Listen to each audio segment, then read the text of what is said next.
I'm in a house, little 3-bedroom, ranch. 70. What part of the world are you in? In the Woodlands you're in Woodlands, but you have so many houses around. He wore out his welcome at the Richmond house. I'm like, other side of the county, go away. But fitting my son's car in my truck in the driveway. Forget about the 2-car garage. There's just no fucking way. But you sold the 40,000 square foot mansion, didn't you? I did back in December, right. which now in retrospect looks like pretty decent timing, given. I think you hit it. That was good timing. I may have top ticked it because I've seen days on market. I monitor a lot of areas, but days on market, and I've got triggers for price cuts, and there's a lot of them. And people aren't cutting enough. We're about to. All right. Well, give us the spiel on the house. Are we recording? Maybe a viewer wants to buy it. Like, because you know how you always want to go spend the night in famous people's house. Like they've turned Paisley Park in Minneapolis into Airbnb and stuff. Man, I would think one of our fans would want to come by your house. Is Paisley Park an Airbnb? It is now. We have a house for sale in River Oaks. It's an entry level for the neighborhood. It's on the right side. It's on the north side of San Felipe. So where River Oaks Country Club is. So like this is prime real estate for anyone that's trying to get into town and be somebody. I'm a nobody, so I'm just trying to get out. And we'll make a deal. I'm trying to get up north.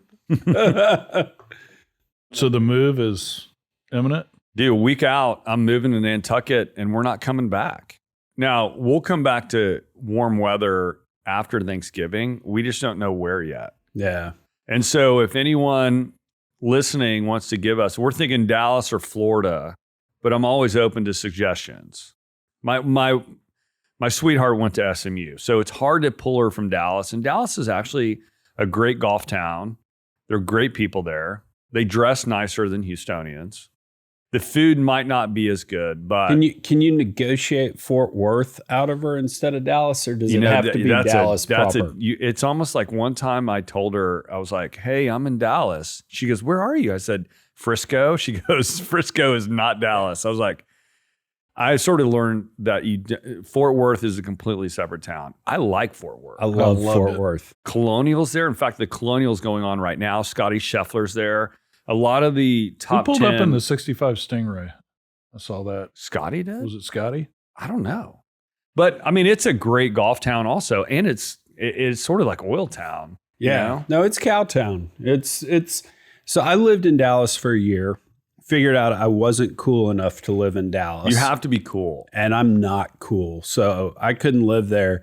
But we spent a lot of time over at Billy Bob's. And I was kind of like, I could live in Fort Worth, but just couldn't figure out how to make that work. So our daughter's graduating. So speaking of cool, she's graduating and it's like one of these, private schools in the middle of Houston, the type. And some families are having this hush hush after graduation party. And they don't want anyone to know. And we find out and we're like, we absolutely don't want to go to this because it's not cool to us. And they're like, oh my goodness. I'm like, please do not invite us because we won't go. And I just think it's so funny what people think cool is. Yeah. Cool is being with Chuck and Mark on an episode of BDE. We lived in South Lake for about 3.5 years right after I got out of grad school before South Lake really exploded and spent a lot of time in Fort Worth. I'm a fan of it. So Holly, if you're listening, Fort Worth is cool. I mean, we'll see what happens. That sounds like no fucking way. Not to say anything. I guess a lake named Possum Kingdom would be a non-starter. Non-starter.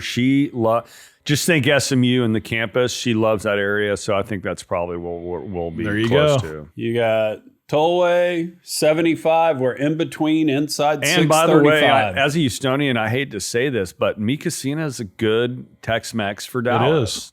It is. It didn't work in Houston, didn't work in the Woodlands, but it works in Dallas. And one of my favorite places is a 9-iron from Central SMU campus, which is Javier's. Oh, yeah, dude. Javier's, man. Cantinflas. Well, and I will say cigars. And I'm Cantinflas. I'm a foodie kind of snob and stuff and look down on Dallas, but it's hard not to love a Fearing's meal. Oh, I mean, and Dean he's is the nicest guy. He comes to your table. Yeah. And he gives you that super warm, great seeing you. And you don't have to see him that much, and he remembers your name. He remembers your name. Yeah, which is impressive. Well, when you have your own jet, Chuck, I guess everyone remembers Chuck. Yeah, right? So he went to the file cabinet and said, Chuck, okay, we can get rid of that card, at least until Collide takes off. All right, what do you guys want to talk about? All right, so we do this periodically on the podcast. So I'll start it off with, guess who's back? Back again. Is Trump back? I mean, he was hitting record high unfavorabilities. He goes to the Mideast. By all intents and purposes, looks like a home run. Mark, what happened? How many trillions of dollars? Yeah. Yeah, I think, what was it, somewhere between a gazillion. Minimum out of the Saudis of what, 600 billion? Yeah. And upwards of combined hard and soft commitments, 4 trillion? He got 440 billion out of UAE. So, I mean, damn.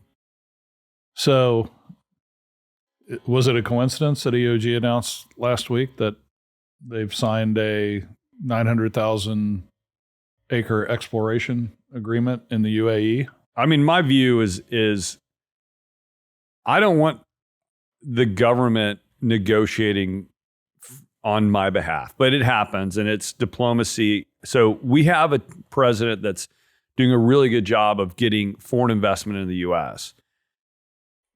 We go to EOG. EOG, you have to be smart. You have to be in the political arena. You need somebody with ears perked up. I think they're just riding the Trump wave. Like when things are good, they rode in and said, let's get some good deals while we can. That's my view. I think this is emblematic of how EOG has pivoted over, life since 99 separation from Enron. Man, you had to say it. As a public company, they've been out in front. They were the gas macro guys. And until we hit unconventional, you remember they famously used to update the North American gas supply graph, and gas is really tough to grow. Well, then shale hits, and then they pivoted to oil, which started off for them really in the Eagle Ford. I think this is just another pivot fundamentally. Yes, I do think there's a lot of, I don't mean this in a pejorative way, political opportunism or you have to take it. Political synergy. But if you look at, all the talk now is plateauing. Chuck's predicted U.S. oil production peak a couple of weeks ago. Wow. He even said it before Diamondback said it. You heard it here. I said it before Travis said it. And we've seen fits and starts. We always break news before anyone else does. We've seen fits and starts internationally on shale. Okay. Yeah. And I forget where I saw it several years ago. Let's look at the scoreboard. We looked at a Poland deal. We were going to frack in Poland back in the day. You remember Gob Gas in the UK and all these. Argentina is probably the best example of a lot of potential, but for above ground reasons has struggled to really hit its stride. Now you've got the political table set with this administration, and certainly the UAE is a good place to do business. Kimmeridge just opened their offices in Abu Dhabi, I believe. And so I think, they've got a 3-year term on this thing. They're 100% of the equity and cost until such time that there would be a development decision, then ADNOC and other related affiliates or like affiliates have the option to participate. I'm sure there would be, typical international PSC type cost recovery for EOG on the exploration and appraisal side.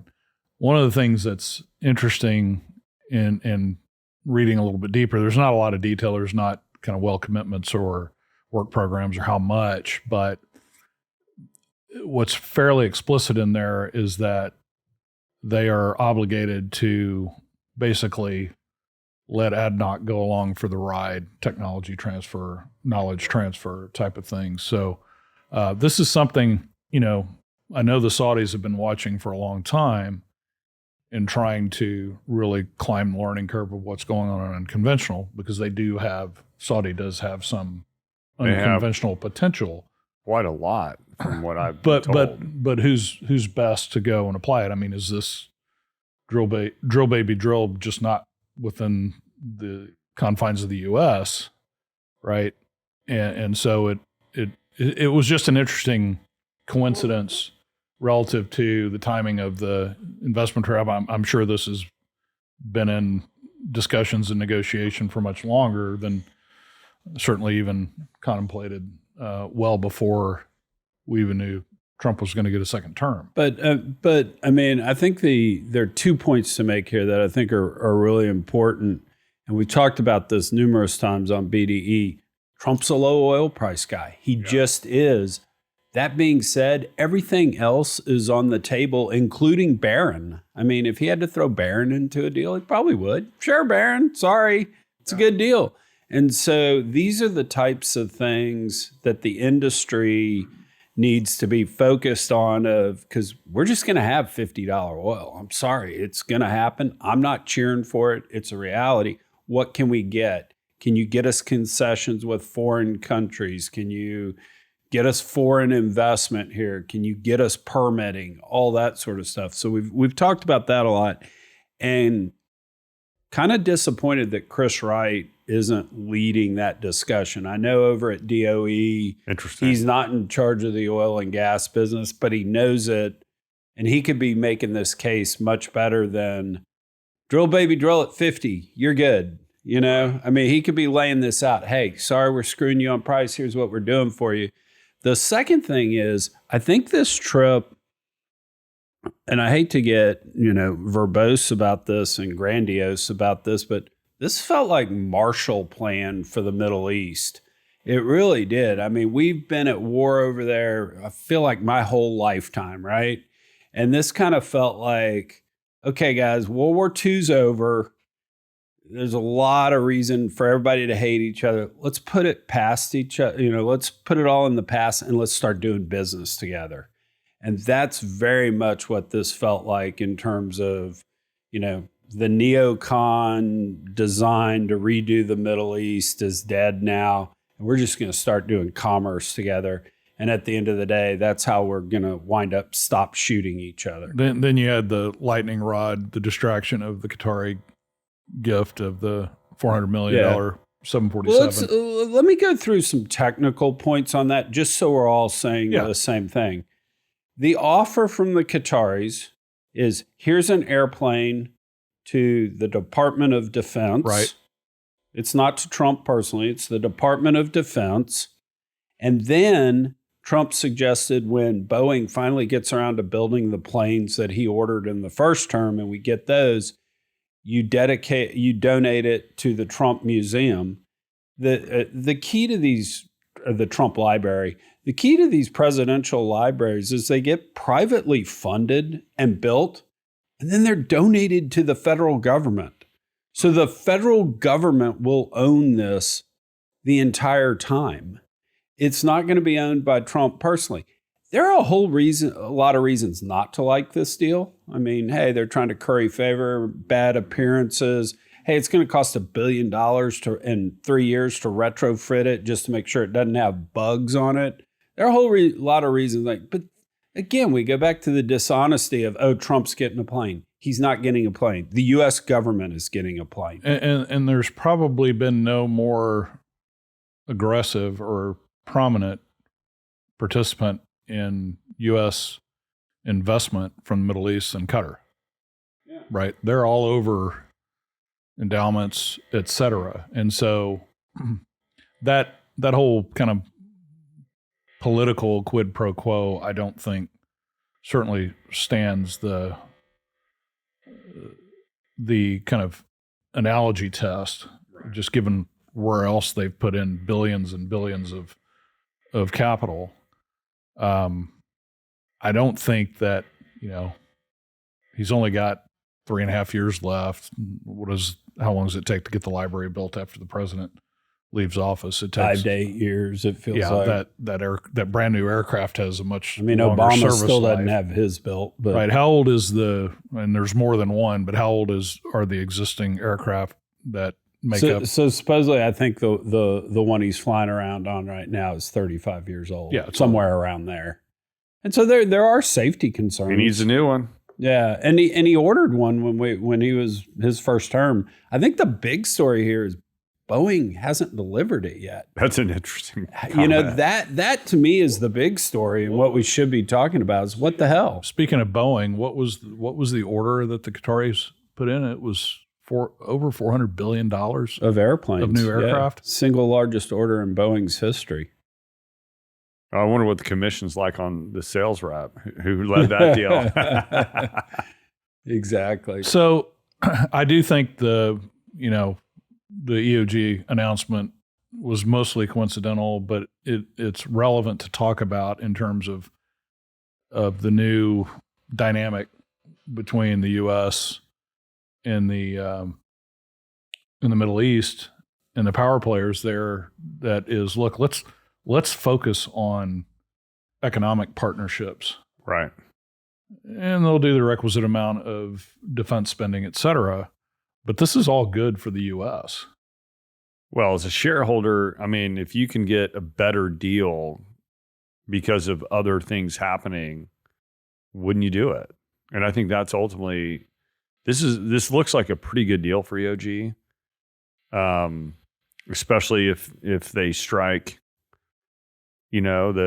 what they think is underneath the ground there.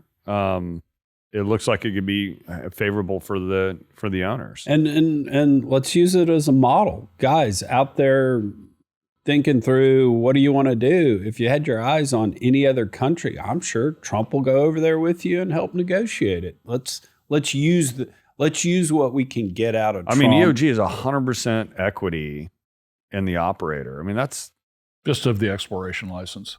So if they discover something that is commercial and ultimately gets developed, ADNOC and others will be able to jump in. Right.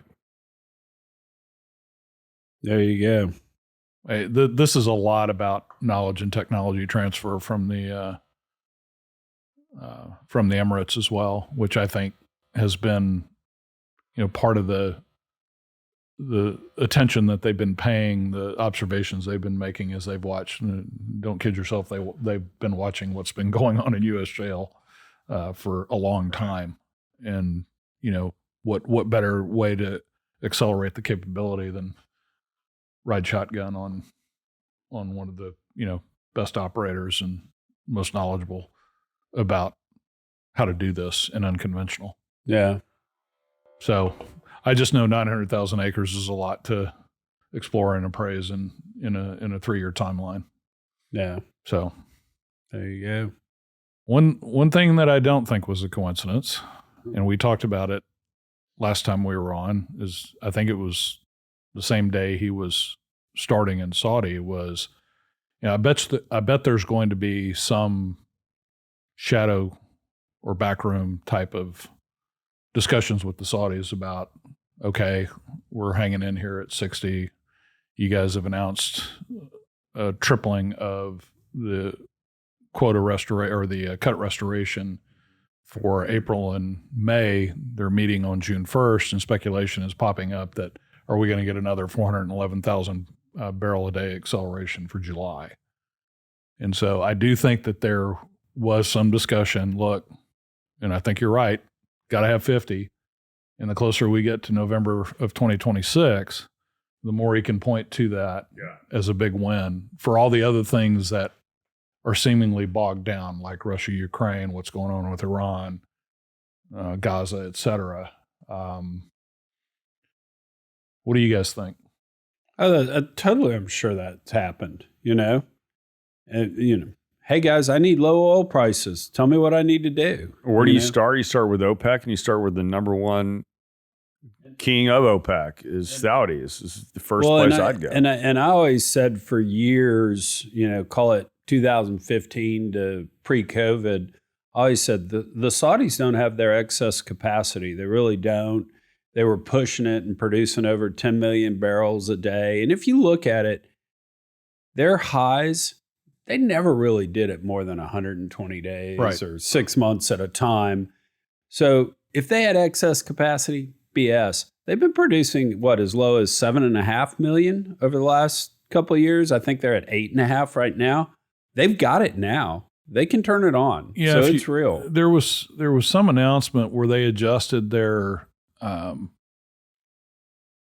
long range capital plan with, it has an upper limit capacity target that went from 13.5 to 12.5.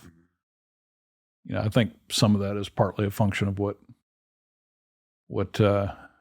you've been talking about, Chuck. And one thing bringing it back to nearer term, one thing this does is, we put those barrels, real or imagined, back on the market.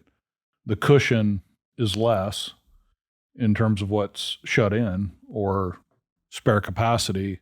And, the economy reaches more of an equilibrium or steady state. We've got 104 million barrel a day market that has a pretty thin, reliable spare capacity margin, particularly if U.S. shale cannot step in quickly and fill the gap. And, I was on a TikTok last night. Some oil field guys, one of their groups just pinged me and said, "Hey, man, will you go live and chat with us?" I was like, "Sure." So I'm sitting there talking with a bunch of oil field guys. And one of the points I made, because we were talking about Saudi Arabia and just what is the true kind of variable cost for the next barrel out of Saudi Arabia. It's way different when they're at 8 million barrels a day versus when they're at 10.5 million barrels a day. 100%. Or whatever. And so, kind of hanging out at 8.5, that next barrel doesn't cost Saudi Arabia anything. So, the one other thing that I noticed, I was playing around with some numbers, and I'm probably messing these numbers totally up, but as I have a tendency to do, if you look at imports as a percent of GDP, it's a little under 14%. It's total imports of goods and services and products, et cetera, commodities. So it's 14% of our GDP. So if you're going to slap a 10% tariff on that, on the remaining 86% of GDP, you got to have prices come down, kind of call it 1.5% to level those things out, just because of the magnitude. Oil, and it depends on who you look at, but estimated, call it 8 to 10% of GDP. So if you're going to slap a 10% tariff on imports and drop oil, call it 12%, you've broken even. That's on it. Prices. There you go. go. At the end of the day, Trump is eyeing November of 2026 as inflation. What's the lowest price you've seen for regular unleaded? I've driven a lot lately, so I was about to say. Don't you only buy premium, Mark? I don't know what regular is. One of the cutest Charlie. Well, it's what's displayed on the sign. Yeah, fair enough. One of the cutest Charlie Yates stories is Charlie just started talking when she was 8 months old. And by the time she was a year old, sentences, 18 months, paragraphs. Mm-hmm. Very susceptible to advertising. And so one time we're stopping to get gas, and Charlie's, in the back of the car, all strapped into the car seat. And I'm getting out, "Dad, be sure to use premium." So fantastic. Yeah, exactly. If I can find one of my oil tracker, now that you're recent searches, life on the road. Do you actually search when you're on the road for the lowest price? No, I just in these conversations about what's a reasonably low gasoline price for the U.S. consumer. Gasoline has been a tremendous bargain for almost its entire history. The 2024 compared to Europe, for sure. Yeah, the 2024 price, or the 2004 price adjusted to 2024 was $3.12. 2024 was $3.30. The high over the last 20 years occurred on an annual basis in 2012 at 497. Wow. So you're exactly right. It is the proportionate impact on that component of the individual consumer's budget that has gotten a really big break when, especially today, when crude prices are flirting with 5 handle and the resulting gasoline prices. I saw, paid as high as 330 for mid-grade in kind of the Memphis St. Louis corridor last weekend. Won't get into all that, but saw 249 here on Britmore just this morning. So there you go. Meaningfully below 3 on a nominal basis, and on the signboards, the consumers are going to look at that and say, pretty good deal. And what is energy as a percentage of, not only of household budget? You have a household budget, because that includes electricity, which again is going up. That can make a huge difference if prices are low. I'm Googling, so y'all keep talking. I'm actually perplexitying. Yeah. Let's be honest here. Yeah, energy as a percent of household budget. Well, you find that, and we'll go to the next story. Because what do we got, Mark? This is saying it's 3%, and some estimates get as high as 6%. That feels low to me. Does that include power? Yeah, I think that feels kind of low to me, but at the same time, it's very visible, right? You fill up once a week. Yeah, you do. And so you get true feedback there. Groceries, nothing's changed in any of my social conversations with different, peer groups over the last 20 years. Gasoline prices are always too high. It is a high profile. It's something I see when I pull in. I was out in LA, and that conversation is a lot different than it is here, for sure. Well, it's a gasoline, and they're losing 2 more refineries. I know. As I drove by one, I'm like, wow, right here on the ocean. That's crazy. I forget what California's post those closures, and we're not talking about years down the road. We're talking about 2026. They're for killing Benicia, themselves. and what's the other one? I don't remember. There's one in the LA basin.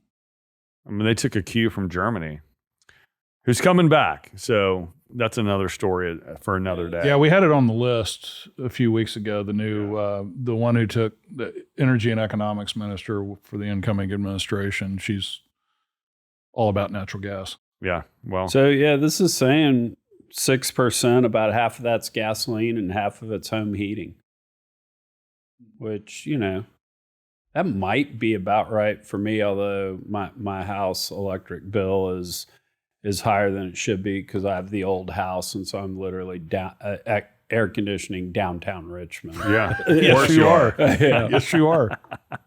Exactly. Well, half of downtown Richmond is under your roof line too. Yeah, well, that's true. You get good value back in houses built in the 1897. Love it. There we go. Good brick, man. All right, so we jumping on to Texas and the energy fund and trying to repower. So that was the passed grid. by the legislature in 2023, and we've talked a little bit about it before, and there was a flurry of project nominations for new gas-fired generation to the tune of, I think the nominations totaled something like $38 billion worth of projects, and forget what the capacity associated with that was. They ultimately selected 17 projects for just under 10 gigawatts and about $5.4 billion of loan guarantees. Okay. And the loan guarantees were 3% loans, 3% 20-year loans, I believe. The American dream.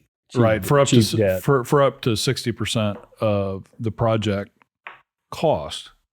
And so that's pretty good use of leverage in your project financing. But 8 of those 17 have either canceled or been withdrawn here in the last few months. So, it may not be an outright implosion of the deal, but I think it's also, the obvious realities are costs, construction material costs, and then 2, the critical components, the gas turbines, I guess they need to call frac.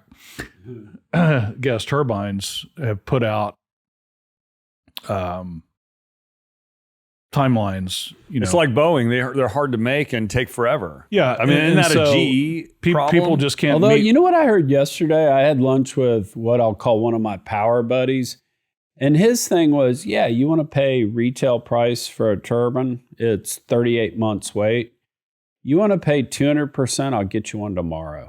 That's where the market is today. So you can jump up in the queue, and that they've really ramped it up. And there is a bit of trepidation where people are going, "Oh my God, we're building too many of these." Well, so the whole purpose of the Texas Energy Fund was in response, correct, to UAE and getting an ERCOT and having getting dispatchable power. Having dispatchable power. Isn't there a guarantee behind it?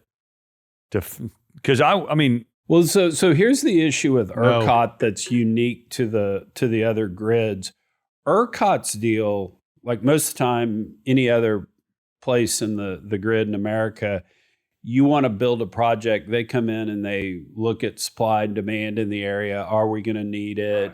They slot you in. ERCOT's deal is, hey, dude, you want to build power generation? Knock yourself out. Spec. You spec, throw it in there. We can shut you off whenever we get imbalances.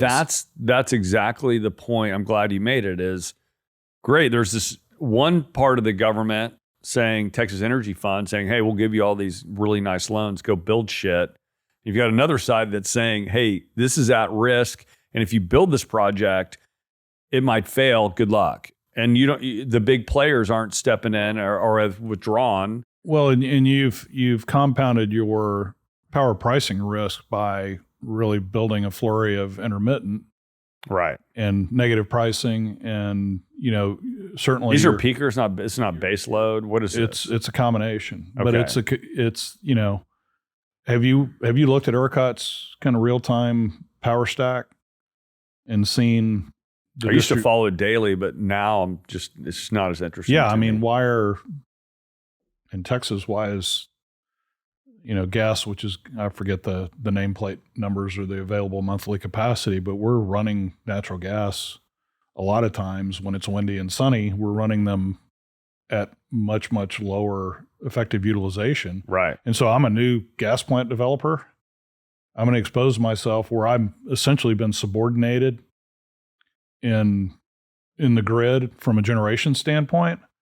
That places a huge risk premium on my economics. And it's harder for me to get debt these days outside of Texas. It's harder for me to get insurance these days. There are a whole other host of things piling on to that. In the world of the regulated utility, you've got the rate base and you're guaranteed a rate of return on essentially the book value of the assets. I don't know, that fluctuates, I think, in regulated utility sense somewhere between 7 and 9%. But you don't have that where you're kind of at the whim of capacity and power auctions in a deregulated situation.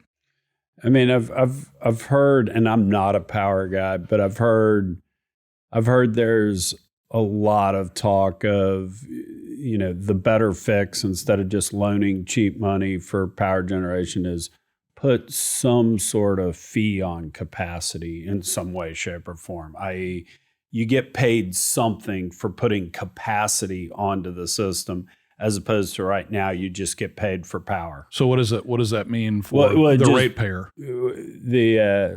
So ultimately, you still to some way, shape, or form have a free market. It's just if I build a natural gas power plant, I at least have a baseline return of something coming back, as opposed to right now, it's like, man, on a sunny day, I'm not going to run this. This is a regulatory issue, by the way.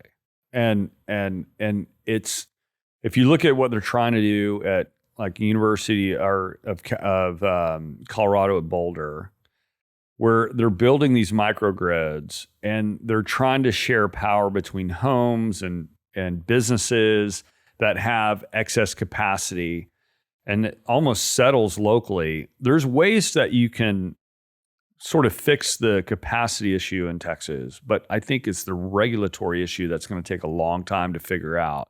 I wrote a whole paper on this about sort of this theory of microgrids and why at the time I was at Shell, we took a pretty hard position going towards that. But I think just this is a regulation problem, and the issues haven't been completely worked out. Now, the ego capital of Texas, Austin, where there's a company called Tesla, like, why don't we just plug in all those extra Teslas to power? And one thing we should say in fairness is ERCOT's definitely better. I mean, the steps they've taken, I think, have made it better.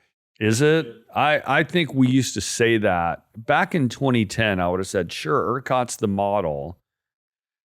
But since that time, there's been a lot of, ERCOT's, the interconnectivity between other states is happening, but there's some issues there. There's this, which I'm for a market, and a lot of people made money coming into Texas building power plants, but now you can't really do that, as we're seeing with the Texas Energy Fund and the implosion behind it, because people can't run the numbers and say, I'm not taking this risk. This risk of capital is way too high. I'm canceling a project because I can't make the numbers work. So what do you do? And other, aggravating factors, supply chain related, et cetera. So sure, but yeah, I'll give you that. But by the way, if people are going to pay market for turbines, I bet there's going to be some turbines available. Yeah, and the landscape, the economic landscape is the major driver here. Exactly what you were saying. It's just that uncertainty. Well, in my understanding, and I'm going to do back of the envelope economics, is if you want to buy a gas turbine today and go stick it in the grid, you can model out like 12, 13, 14-year paybacks, which is just sub-economic. None of us would do that. Thus, the Texas government saying, we'll loan it to you at 3%.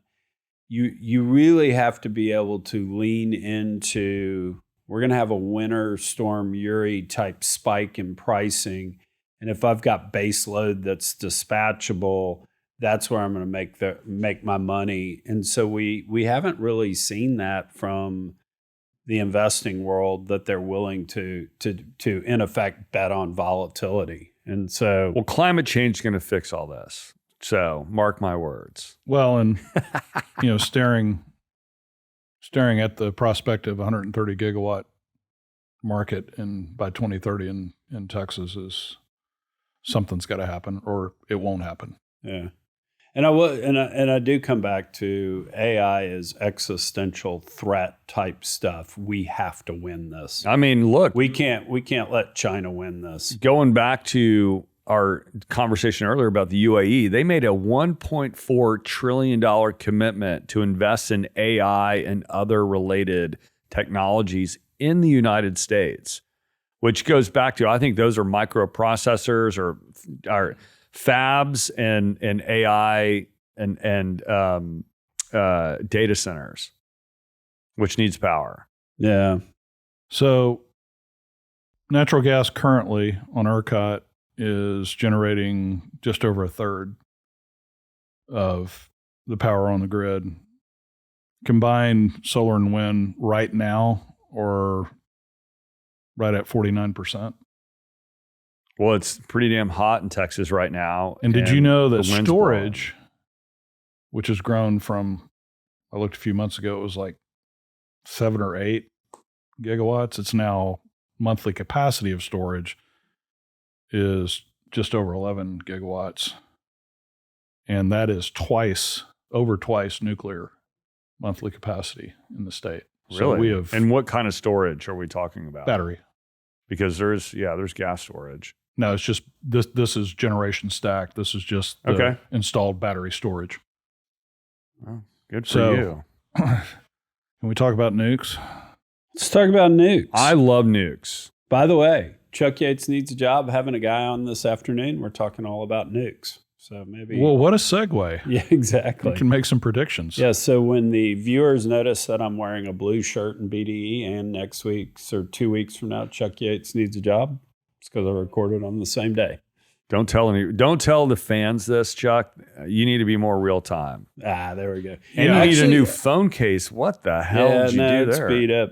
Yeah, and people that watch Power Hour live just a little while ago see me in the same shirt. It's not the Jerry Seinfeld black and white, the black and white dress episode. Actually, my dear friend Jewel, birthday tomorrow, by the way. Happy birthday, Jewel. Happy birthday, Jewel. Cool. At one point, according to the FBI, had more stalkers than anyone else on the planet. Just, folk singer, sensitive type lyrics, etc. So she had a lot of stalkers. So one tip I learned from her, anytime you're traveling and stuff, you're posting 3 days delayed. So like if you go to the beach tomorrow, you don't post live, "Hey, I'm in Miami Beach," because everybody knows you're not in that beautiful house. People track my jet and they know where I'm going because of the tail number. Yeah. That's the problem. Yeah, and there's nothing you can do to get around that one. United tail number is they just know. Now, hey, by the way, speaking of Jewel, great music, great musician. I sort of am heading off to Nantucket. I'm listening to yacht rock, which I was totally against this whole genre. But it's kind of grown on me. It kind of puts me in the island. You kind of got the hair for yacht rock. I mean, dude. I'm digging yacht glasses. rock. But this song came on. I'm dating all of us. But this had a profound impact on us musically in our lifetime. This song came on. Looking for love in all the wrong places. When you hear that song, what do you think about? I think Gillies. Yeah. No. I'm Feather thinking, Hat Bands. Hold on. Who rewrote the song, put it on a skit, and now everyone can only hear that version? Eddie Murphy. Eddie Murphy, Saturday Night Live, Nookin Panub. Wookin' Panub. Wookin' Panub. Dude, I cannot hear Looking for Love anymore. And then just like I can't see Mr. Rogers. Kill my landlord. And then a few years later, he went back on Saturday Night Live and was the fifth Beatle. Yeah. Clarence. I mean, change? Let's kick Clarence out of the band and steal all his good ideas. Bunce, that sounds great, Paul. Tice, tea times a Beatty. I mean, just classic greatness. The night Who Shot Gumby. That was awesome. All right. We'll only let you go that far off the cool rock guy path if I hear you've been sampling Mom Jeans. That's a station on Sirius. I listen to a lot of MLB in the truck. No way. What is it? There's a station called Mom Jeans. Really? Yeah. Who knew? I ran into, well, that's a longer story about my XM days, but let's get back to nukes, because you can make weapons and you can power homes. I mean, it's like the best technology of all time. So we've had a resurgence in nuke advocacy, certainly from the COP group, but also there's been pretty explicit pronouncements that the U.S. is back on the nuke train. The notion of quadrupling capacity between now and 2050 or 2070. And Doomberg put out a piece this morning called it Actuarial Examinations. And it was really talking about what Eisenhower's original vision was. At least that's how it starts. And Eisenhower created the Atomic Energy Commission, which was, I think, a very helpful and advocacy-oriented regulatory type of structure and philosophy. And then in 1974, Ford signed the creation of the Nuclear Regulatory Commission, which essentially became kind of the rampart to any type of progress. And there's just some interesting detail in there. And we've talked about the NRC when we had Bob Kuntz on last year, and the Microsoft deal to restart 3 Mile Island Unit 1 and some of the timelines that are out there, just given how obstructive the NRC has been. How do we get it back to an agency that behaves more like the AEC versus something that says no to everything? And I got to go look at essentially what facility, or specifically what facilities these are. Since 1974, since the creation of the NRC, we've actually built 2 new greenfield nuclear that almost doesn't sound right. So I'll have to go back and check the context of that. But the NRC, I'd never heard of this before, operates on what's called a linear no threshold model, where it treats any radiation exposure as kind of lifetime cumulative. So if you're above that threshold, you can't do it. Okay. And we're talking about throughout the course of history, nuclear navy, you get exposures when you're flying, you get exposures when you go to the doctor or radiologist, et cetera. You're talking to the son of a radiologist, it who, is, by the way, does not glow at night at age 85. So, but he might be still alive because of it. Yeah, so fair enough. There's data in there that suggests that the radiological obstruction that has taken place over the last 50 years has resulted in millions of otherwise preventable cancer deaths, for example. Yeah.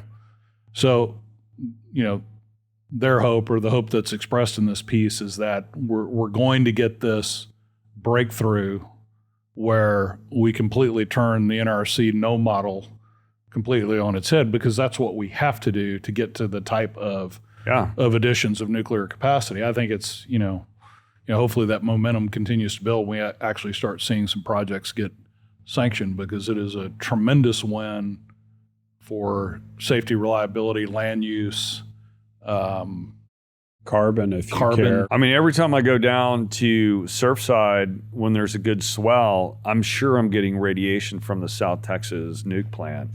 You just feel like, the water glows there.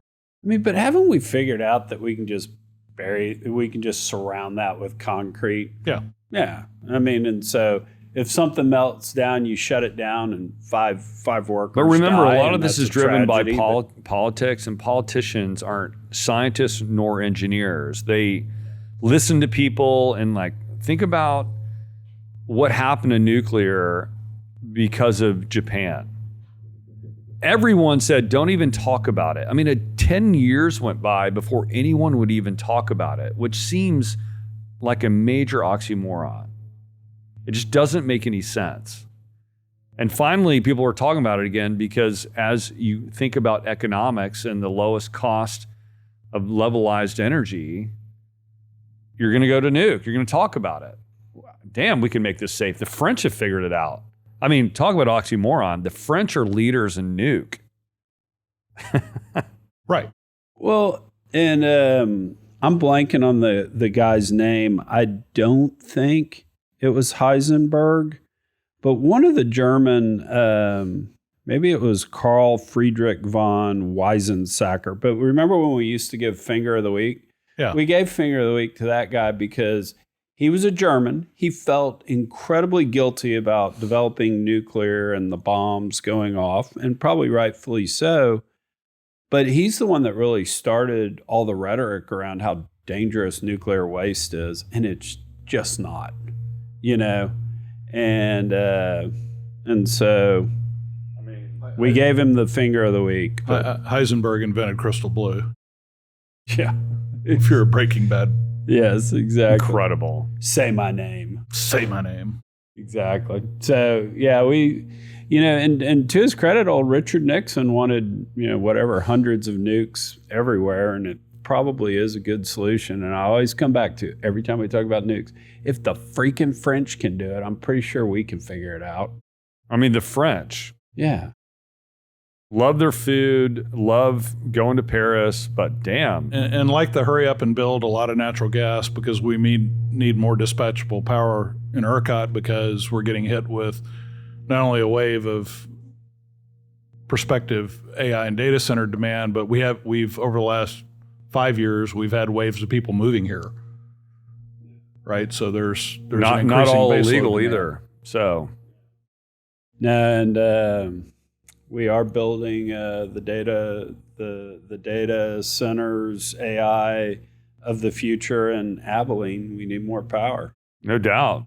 Need more power. $500 billion Stargate facility. Yeah. Amazing. The rumor is whatchamacallit, Caruso, who's involved in that, just raised $12 billion. Amazing. But it's inevitable. I mean, AI is that big a thing. I truly believe that.